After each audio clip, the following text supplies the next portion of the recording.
Salam. Assalamualaikum. Waalaikumsalam. Silakan. Silakan duduk.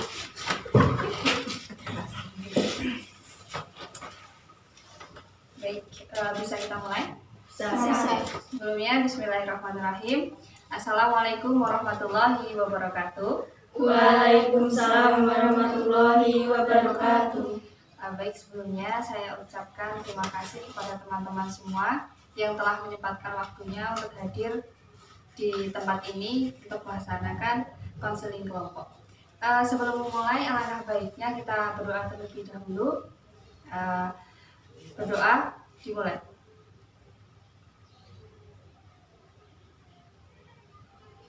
Berdoa cukup. Bagaimana kabar teman-teman hari ini? Baik. Baik, alhamdulillah. Semoga kita senantiasa dalam lindungan Allah Subhanahu Wa Taala. Amin. Sebelumnya, Ibu mau bertanya. Di sini ada yang pernah melaksanakan konseling kelompok? Belum. Apakah teman-teman di sini ada yang tahu konseling kelompok itu apa? Tidak. Oke. Berhubung teman-teman semua belum tahu dan tidak tahu, akan Ibu jelaskan sedikit tentang konseling kelompok. Di sini konseling kelompok ada dua kata, yaitu konseling dan kelompok. Ada yang tahu artinya konseling? Tidak. Di sini konseling adalah secara singkatnya itu penyelesaian masalah. Kelompok, ada yang tahu kelompok itu apa? Artinya? Tidak tahu? Tetap naturalis ya. Di sini kelompok bisa diartikan adalah dua orang atau lebih yang berkumpul mempunyai satu tujuan. Jadi di sini bisa diartikan konseling kelompok adalah bantuan untuk menyelesaikan masalah secara bersama-sama dengan memanfaatkan dinamika kelompok. Jadi nanti kita bisa memberi saran, memberi masukan kepada masalah yang kita bahas untuk kali ini. Bisa dipahami teman-teman? Bisa. Oke.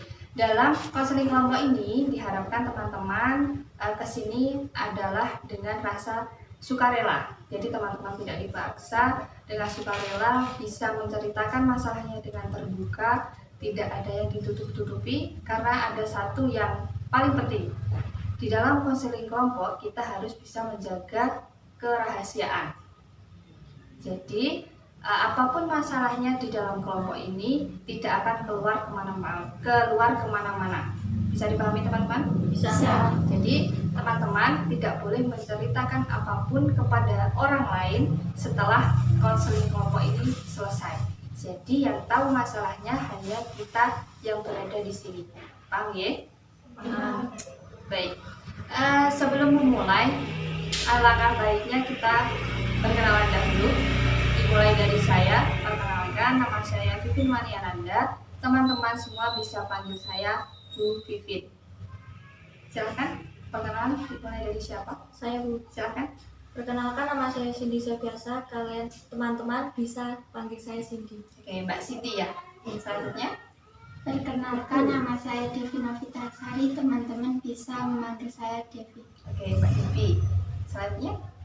Perkenalkan, nama saya Sekar Alin Febrianti. Teman-teman bisa panggil saya Sekar. Oke, Mbak Sekar. Ada Mbak Cindy, Mbak Devi, Mbak Sekar. Yang sebelah sini. Perkenalkan, nama saya Apelia Indah. Teman-teman bisa memanggil saya Apelia. Oke, Mbak Apelia. Selanjutnya. Perkenalkan, nama saya Devi Parawati. Teman-teman bisa panggil Farah. Oke, Mbak Farah. Jadi di sini ada Mbak Cindy, Mbak Devi, Mbak Sekar, Mbak Apel, dan Mbak Farah. Baik, terima kasih sebelumnya karena sudah hadir. Sebelum kita mulai konseling kelompok ini, kita sepakati waktu dulu teman-teman. Kira-kira kita mau melaksanakan konseling kelompok ini selama berapa menit? Saya. Ya. 30 sampai 40 menit. Oke. Gimana teman-teman yang lain? Setuju? Setuju. Oke, baik. Jadi konseling kelompok ini akan kita laksanakan selama 30 sampai 40 menit. Baik. Dalam konseling kelompok ini, di sini saya, Ibu Vivin sebagai pemimpin kelompok dan teman-teman semua sebagai anggota kelompok. Teman-teman apakah sudah siap? Siap. Baik.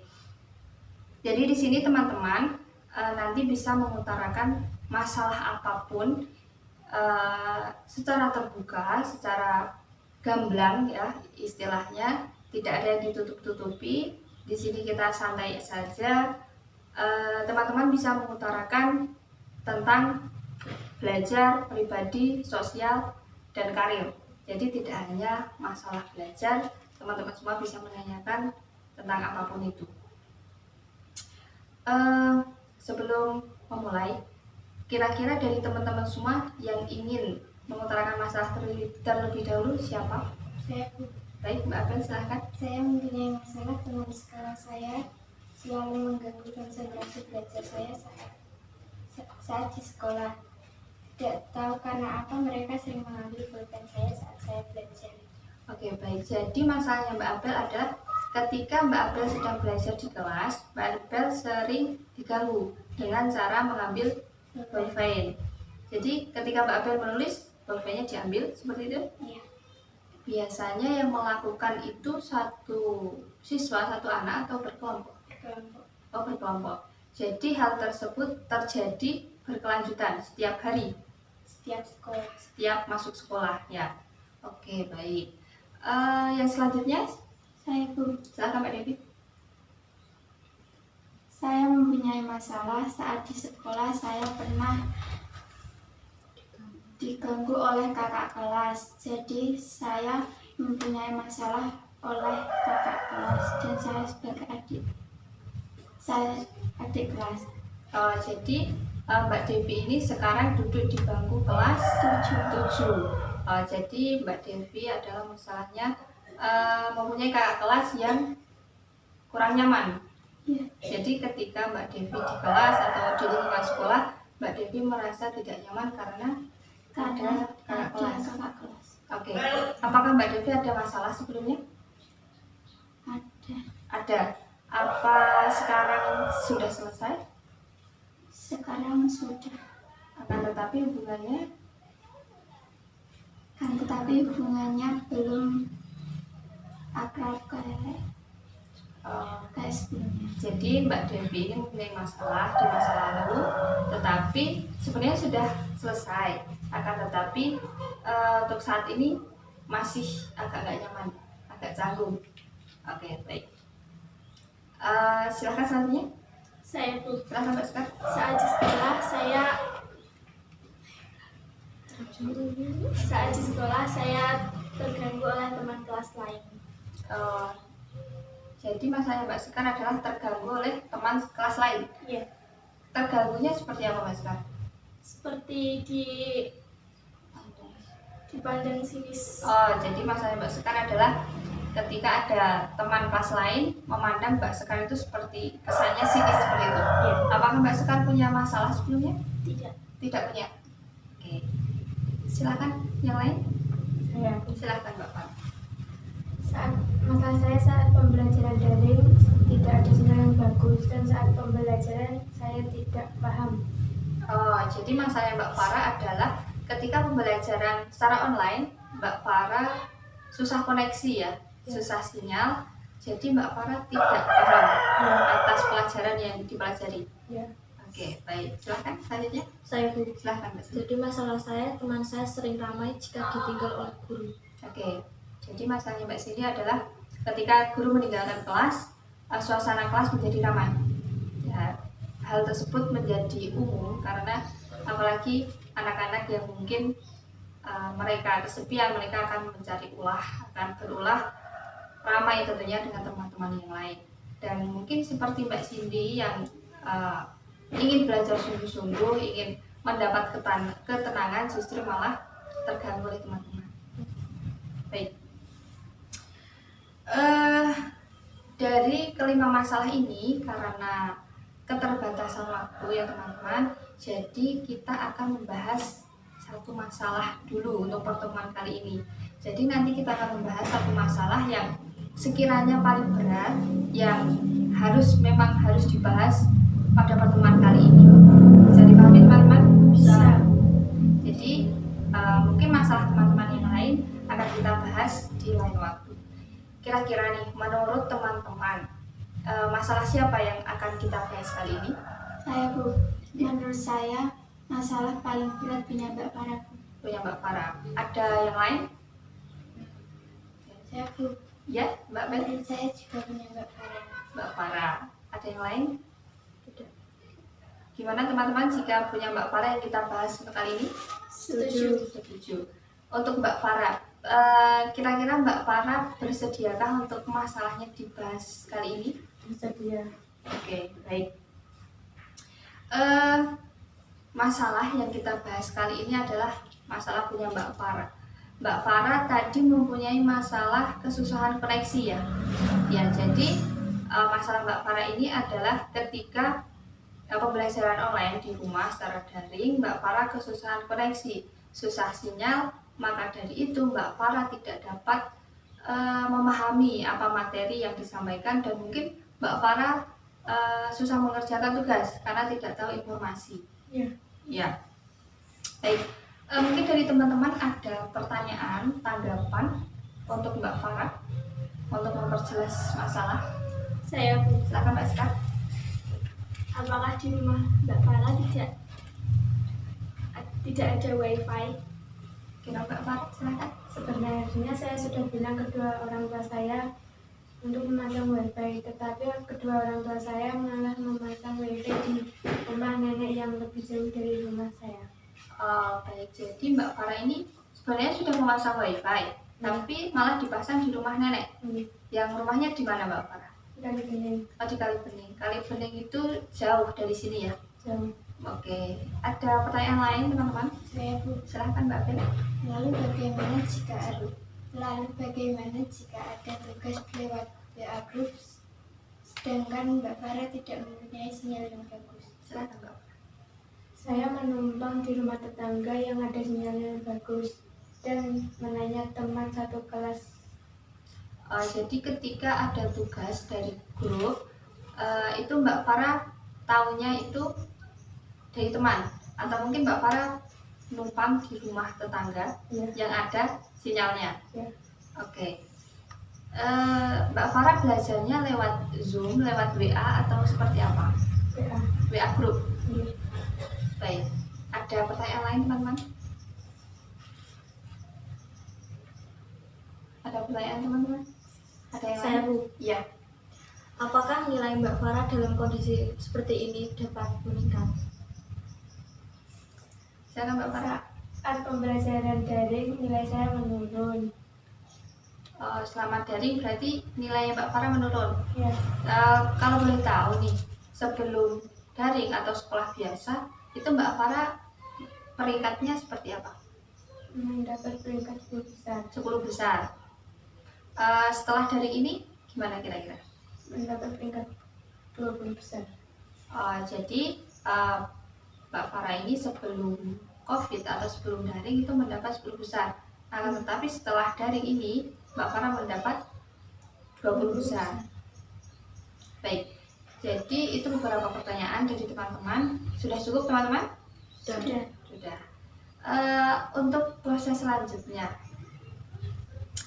kira-kira untuk menyelesaikan masalahnya Mbak Farah yang memang cukup rumit karena tidak mempunyai koneksi dan nilainya terus menurun, kira-kira bagaimana saran teman-teman untuk agar Mbak Farah ini bisa lebih baik ke depannya?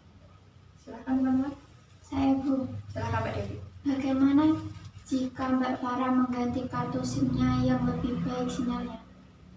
Oke, saran dari Mbak Devi adalah mengganti kartu SIM ya. Baik, ada yang lain? Saya Bu, Silahkan Mbak Bel. menurut saya jika Mbak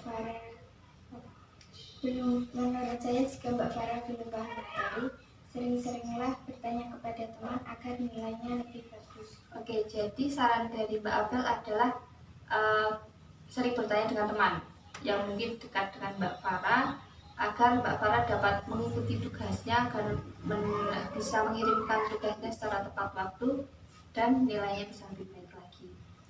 Ada lagi teman-teman? Saya Bu, Silahkan. menurut saya lebih baik Mbak Farah Menurut saya akan lebih baik jika Mbak Farah melakukan belajar kelompok dengan teman-teman agar nilai lebih baik. Oke. Saran dari Mbak Sekar adalah belajar kelompok. Kira-kira Mbak Devi ada teman yang satu dusun atau satu lingkungan? Ada berapa siswa? Ada 4. Oke, ada 4. Berarti di sini Mbak Farah mungkin bisa belajar secara kelompok dengan 4 teman tersebut agar Mbak Farah bisa mengikuti. Gimana Mbak Farah? Bisa? Bisa. Oke, ada yang lain teman-teman? Saya Bu, Silakan Mbak Cindy. sebaiknya jika Mbak Farah memiliki paket kuota, sebaiknya tidak digunakan untuk menggunakan untuk hal-hal yang tidak penting. Oke, jadi saran Mbak Cindy adalah ketika Mbak Farah mempunyai kuota yang lebih, sebaiknya jangan digunakan untuk hal-hal yang kurang manfaat. Ya, gimana Mbak Farah? Bersedia? Sedia. Oke, ada saran masukan lagi teman-teman? Tidak, sudah cukup? Sudah. Oke, sekarang dari Mbak Farah, kira-kira perasaannya gimana Mbak Farah setelah melakukan konseling kelompok dengan saran, tanggapan teman-teman yang lumayan banyak? Perasaan saya lebih lega dan Perasaan Mbak Farah lega, dan mungkin dari saran-saran dari teman-teman? akan melaksanakan saran-saran dari teman-teman. Oke, jadi Mbak Farah akan mencoba. Ya. Akan mencoba saran dari teman-teman ya. Oke, baik.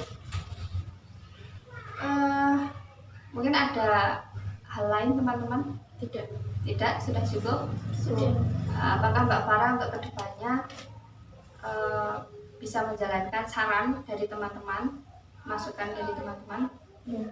Bisa? Bisa. Oke, baik. Jadi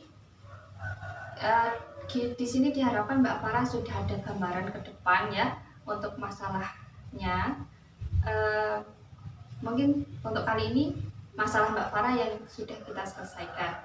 Jadi untuk keempat teman-teman yang belum diselesaikan, kita akan menambah waktu mungkin 1 minggu ke depan untuk kita melaksanakan konseling kelompok lagi untuk membahas masalah teman-teman yang kedua, ketiga, keempat, dan seterusnya. Bisa dipahami teman-teman? Bisa. Baik. Berhubung kesepakatan waktu kita sudah habis ya, mungkin sudah sekitar 30 menit sampai 40 menit, kita sudahi konseling kelompok ini. Sebelumnya terima kasih untuk teman-teman semua yang sudah hadir dan bisa melaksanakan konseling kelompok dengan aktif, sudah melaksanakan dengan baik, dan mohon maaf masalah yang belum terselesaikan kita selesaikan minggu depan dan kedepannya lagi, dengan harapan Mbak Farah yang sudah dibahas, semoga Mbak Farah sudah menemukan celah, sudah menemukan solusi dan gambaran ke depan akan lebih baik lagi. Dan untuk teman-teman yang belum dibahas, mohon bersabar, nanti kita akan adakan pertemuan lagi. Bisa dipahami teman-teman? Bisa. Baik. Untuk mengakhiri kegiatan konseling kelompok ini, mari kita berdoa bersama-sama. Berdoa dimulai.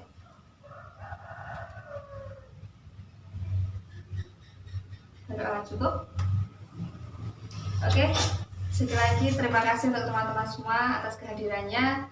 Saya berharap semoga kita sehat-sehat selalu dalam lindungan Allah Subhanahu wa taala. Saya akhiri, billahi bismillahil haq wastabiqul khairat. Wassalamualaikum warahmatullahi wabarakatuh.